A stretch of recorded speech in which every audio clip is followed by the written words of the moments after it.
Welcome to Part 3, Chapter 5, Articulations, Biomechanics.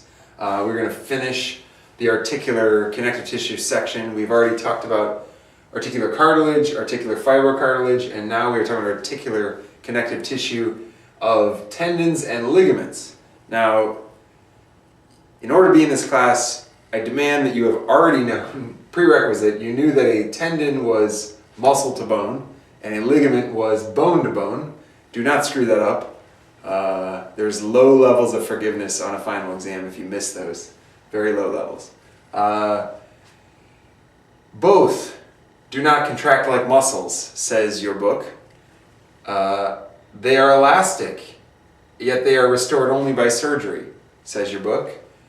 Tendons and ligaments repair microtrauma, says your book. Exercise promotes size and strength. Notice the shift we've just undergone there. Tendons and ligaments can heal after rupture and regenerate, says your book. So you can tell that there is mixed information at best. We have one direction on tendons and ligaments here, that they are rubber bands that snap. We have another direction of science here, that they are improved by exercise, that they can change the tension, size, strength on their own, or the brain can. I just want to point out to you the conflicting information that's given typically, and I want you to process that. It is definitely my leaning that the brain is in control of these tissues. There are contractile portions of these tissues.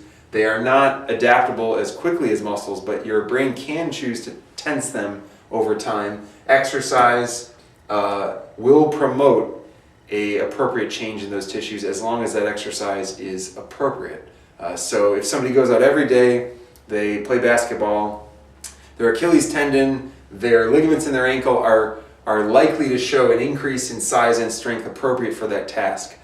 If somebody goes out and tries moguls for the first time, they are not likely to change their ligaments and tendons to be able to handle the great force of the moguls. I know you love that I just worked in a Winter Olympics reference. That's very important this time. It will seem very dated a year from now when the Winter Olympics is no longer happening. But that's fine. I definitely want to push towards the brain, and exercise can shift the body. That is the type of physiology that I think is dominant in research today.